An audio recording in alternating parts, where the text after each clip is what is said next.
I'm Dr. Rizwana, scientific researcher and trainer. Today, the topic of talk is hyperconjugation.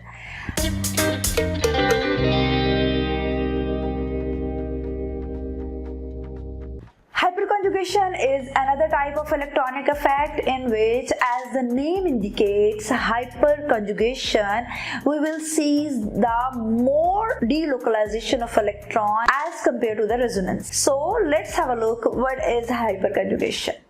Hyper जैसा कि नाम से जाहिर है, हाइपर का मतलब है बहुत ज्यादा और कंजुगेशन होता है alternation of single and double bond. So जो क्लासिकल कॉन्सेप्ट है रेजोनेंस का, उसके अकॉर्डिंग डीलोकलाइजेशन ऑफ इलेक्ट्रॉन सिर्फ पी ऑर्बिटल्स के पैरेलल ओवरलैप की वजह से होती है, लेकिन हाइपर कॉन्जुगेशन जिसको नो बॉन्ड रेजोनेंस भी कहते हैं, इसमें डीलोकलाइजेशन होती है between the p orbitals and the hybridised orbitals of the sigma bond और उनकी पैरेलल ओवरलैपिंग की वजह से।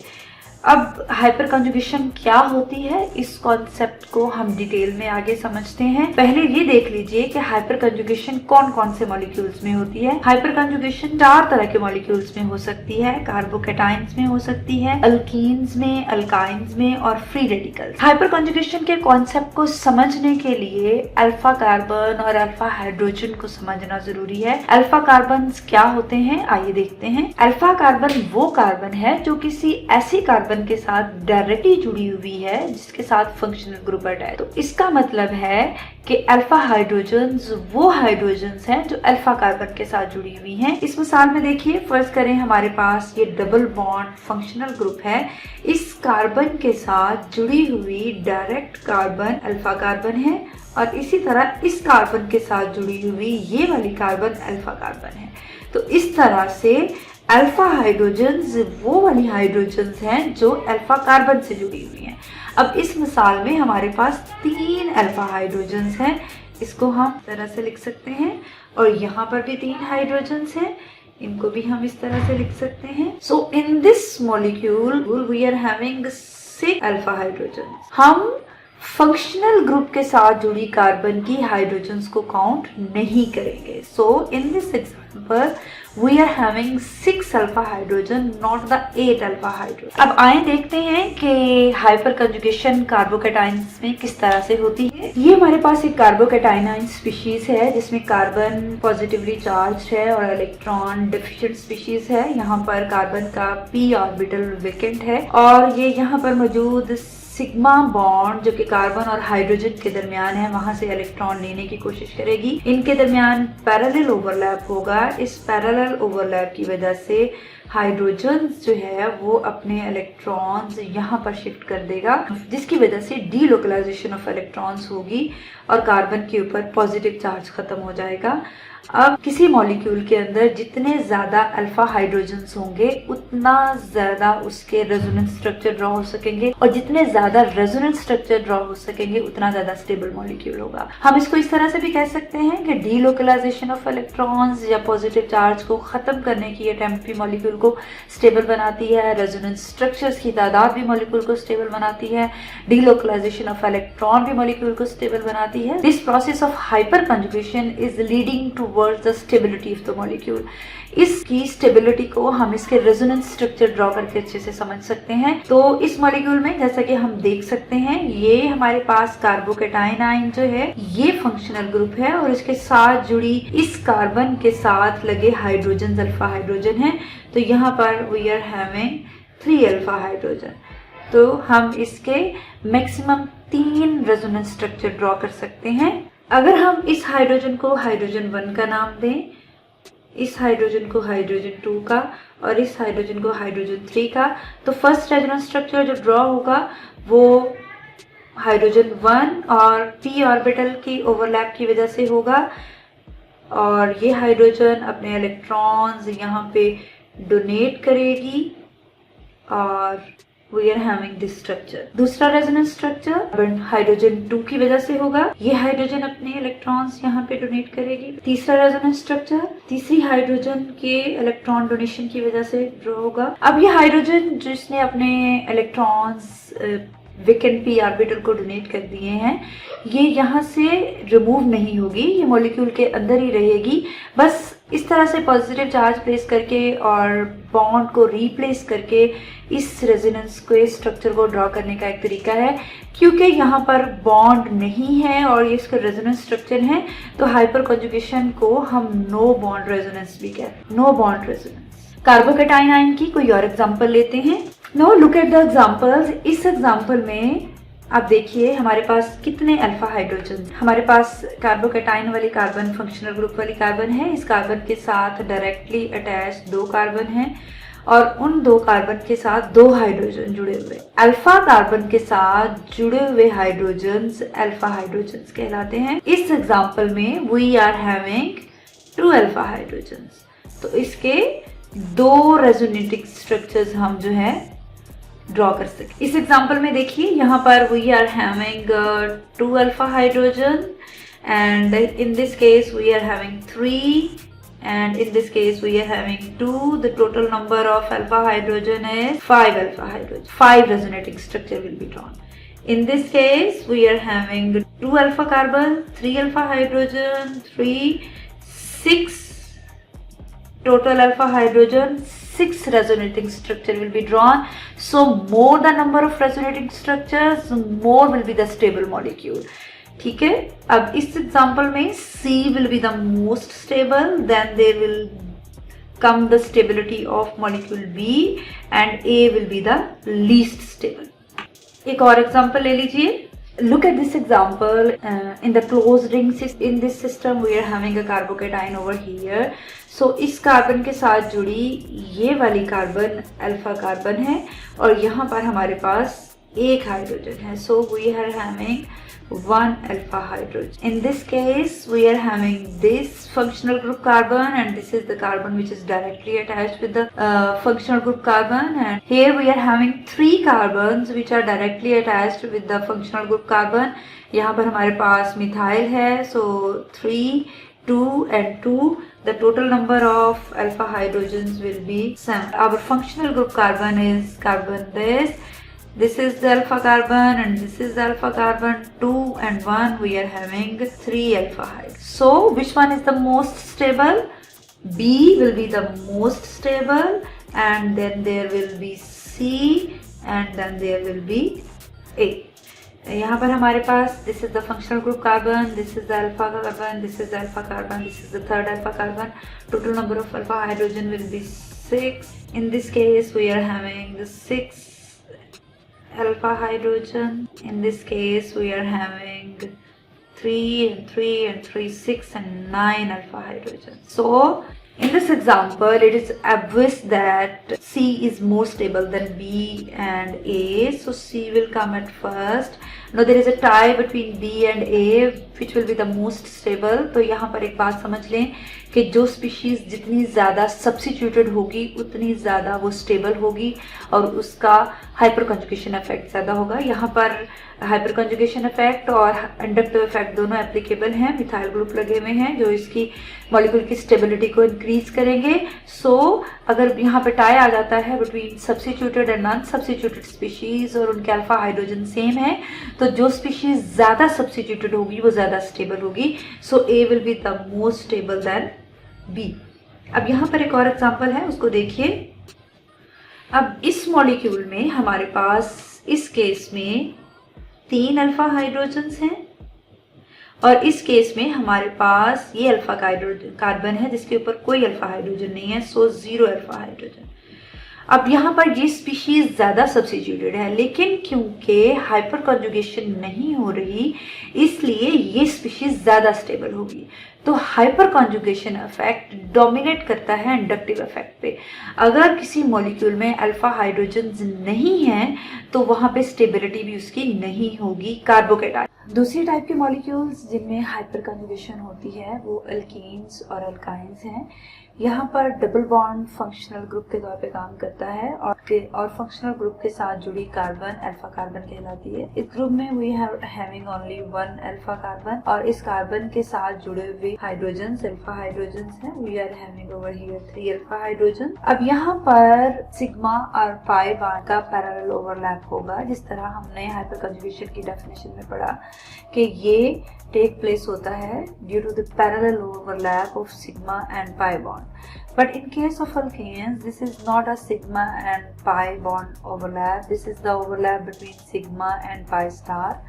यहाँ पर डबल बॉन्डेड कार्बन्स का जो पाई स्टार ऑर्बिटल होता है वो एम्प्टी होता है और सिग्मा और पाई स्टार बॉन्ड के इलेक्ट्रॉन्स के दरमियान ओवरलैप होता है। सिग्मा बॉन्ड जो कि कार्बन और हाइड्रोजन के दरमियान बना है वो इलेक्ट्रॉन शिफ्ट होते हैं इस highly energetic pi star orbital की तरफ, जिसकी वजह से यहाँ पर इलेक्ट्रॉन रिच सेंटर बन जाता है। अब इस कार्बन को किसी भी एक्स्ट्रा इलेक्ट्रॉन की जरूरत नहीं है, तो ये अपने इलेक्ट्रॉन्स इस कार्बन पर शिफ्ट कर देगी, जिसकी वजह से इस कार्बन पर नेगेटिव चार्ज आ जाएगा। Resonating structure of this molecule will B, अब ये हाइड्रोजन मॉलिक्यूल में से कहीं भी नहीं जाएगी। मॉलिक्यूल इस नॉन बॉन्डेड हाइड्रोजन को होल्ड करके रखेगा because molecule is having a negative charge and doubly bonded carbon और molecule is high electron rich और सो ये अपने प्रोटॉन को कहीं भी नहीं जाने देगा और इसको होल्ड करके रखेगा।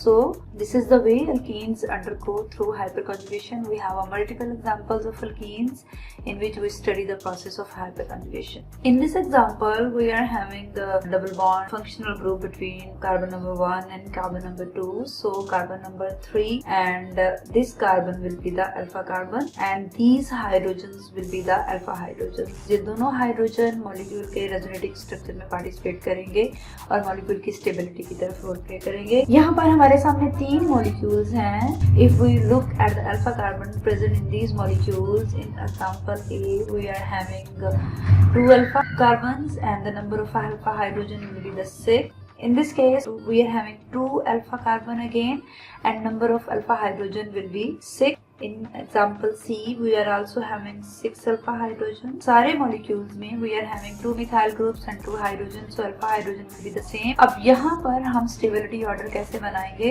Organic chemistry में आपने cis और trans का concept जरूर देखा होगा। अगर आप इस कॉन्सेप्ट को नहीं जानते तो स्टीरियो केमिस्ट्री के लेक्चर्स में हम इस कॉन्सेप्ट को डिटेल से डिस्कस करेंगे। वो मॉलिक्यूल्स जिनमें बल्कि फंक्शनल ग्रुप या सेम टाइप के फंक्शनल ग्रुप एक साइड पर अटैच होते हैं वो मॉलिक्यूल्स सिस मॉलिक्यूल्स कहलाते हैं और वो मॉलिक्यूल्स जिनमें बल्कि या सेम टाइप के ग्रुप्स डिफरेंट पोजीशंस पर अटैच हों वो मॉलिक्यूल ट्रांस मॉलिक्यूल्स होते हैं। अब यहाँ पर 2 मिथाइल ग्रुप दोनों कार्बन की एक ही साइड पे अटैच है, जिसकी वजह से ये मॉलिक्यूल सिस आइसोमर कहलाएगा और मॉलिक्यूल सी ट्रांस आइसोमर है because the 2 bulky groups are attached with 2 different carbons और इसकी पोजीशन भी डिफरेंट है।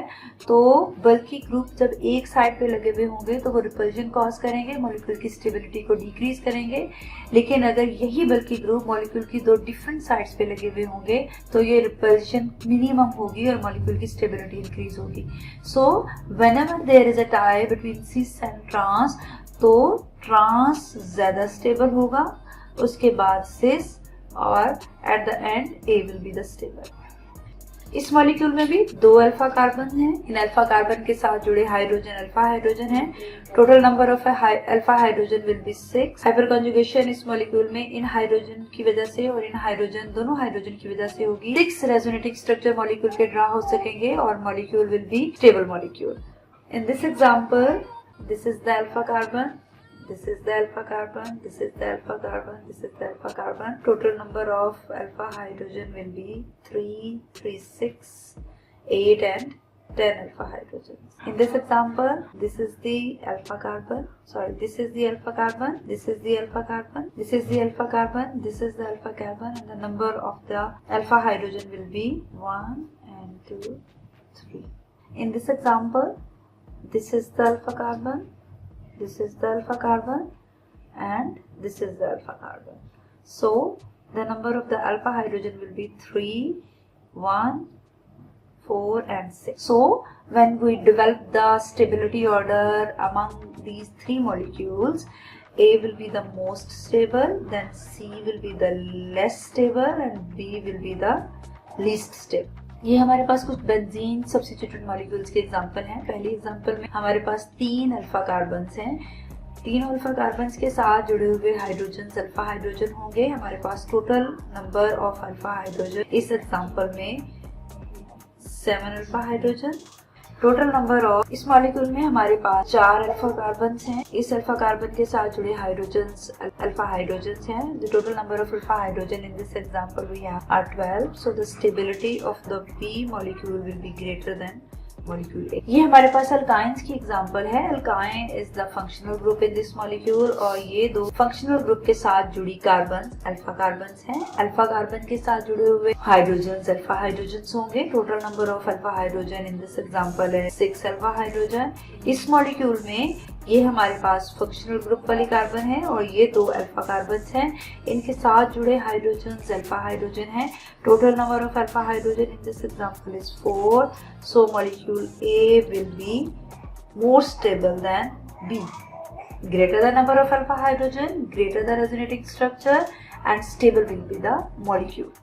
चौथी टाइप की मॉलिक्यूल हाइपर कॉन्जुगेशन होती है, वो फ्री रेडिकल्स हैं। Free radical is a process of homolysis, एक ऐसा प्रोसेस जिसमें जब कोई बॉन्ड ब्रेक होता है तो इक्वल डिस्ट्रीब्यूशन ऑफ इलेक्ट्रॉन्स होती है। लीव करने वाला मॉलिक्यूल, लीव करने वाला एटम भी अपने साथ उतने ही इलेक्ट्रॉन्स लेके जाता है जितने वो मॉलिक्यूल्स को देके जाता है। हाइड्रोजन अपने साथ एक इलेक्ट्रॉन लेके जाएगा और एक इलेक्ट्रॉन मॉलिक्यूल को देके जाएगा। हाइड्रोजन अपने साथ एक इलेक्ट्रॉन लेके जाएगा और एक इलेक्ट्रॉन जो कार्बन के पास छोड़ के जाएगा वो कार्बन दूसरे कार्बन के पास मौजूद फ्री रेडिकल के साथ रिएक्ट करके डबल बॉन्ड मॉलिक्यूल के अंदर डबल बॉन्ड क्रिएट करेगी। इसकी एग्जांपल्स हमारे पास यहाँ पर भी जितने ज्यादा अल्फा हाइड्रोजन्स होंगे उतने ज्यादा रेजोनेटिंग स्ट्रक्चर ड्रॉ हो सकेंगे। अब इस मॉलिक्यूल में हम इन तीनों हाइड्रोजन्स को हाइड्रोजन 1, 2 और 3 का नाम देते हैं। अगर हाइड्रोजन 1 का होमोलाइसिस होगा तो हमारे पास ये मॉलिक्यूल आएगा। इसी तरह हाइड्रोजन 2 के होमोलाइसिस से भी हमारे पास एंड इफ हाइड्रोजन 3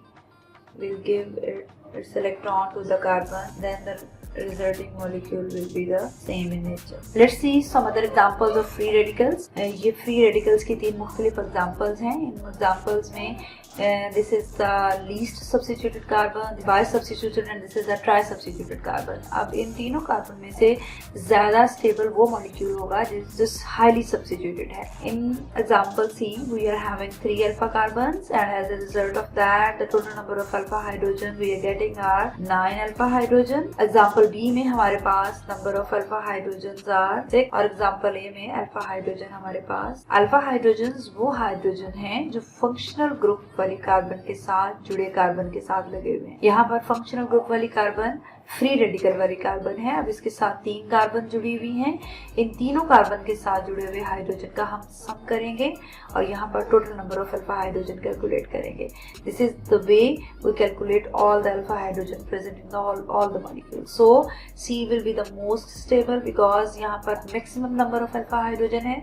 उसके बाद बी यहाँ पर 6 है और A will come at the least because it is having the least number of alpha hydrogen. हाइपरकॉन्जुगेशन के प्रोसेस को हम इस तरह से समराइज कर सकते हैं कि ये वो प्रोसेस है जिसमें रेजोनेंस की तरह सिर्फ पाई बाय इलेक्ट्रॉन्स में ओवरलैप नहीं हो रहा होता बल्कि ये सिग्मा और पाई बॉन्ड के ओवरलैप को एक्सप्लेन करता है। इसको हम नो बॉन्ड रेजोनेंस के नाम से भी जानते हैं। हाइपरकॉन्जुगेशन 4 मुख्तलिफ तरह के मॉलिक्यूल्स में हो सकता है।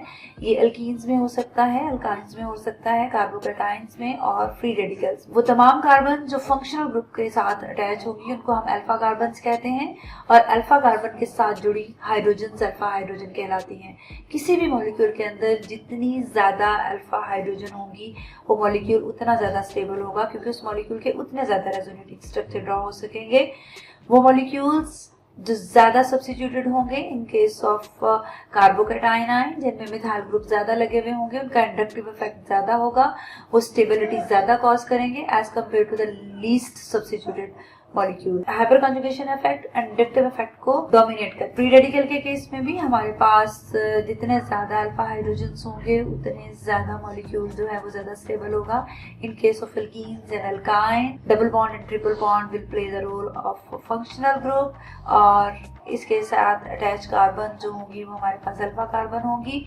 जितना ज्यादा मॉलिक्यूल सब्स्टिट्यूटेड होगा उतना ज्यादा वो स्टेबल होगा। This is all about hyper conjugation. अपने फीडबैक, अपने कमेंट सेक्शन में कमेंट करते रहें। मैं आपके कमेंट को रीड भी करती हूँ और उनके आंसर भी देती हूँ। अपना ख्याल रखें। So this is all about hyperconjugation. Thanks for watching my videos. Subscribe my channel, and if you are liking my videos, don't forget to hit the like button.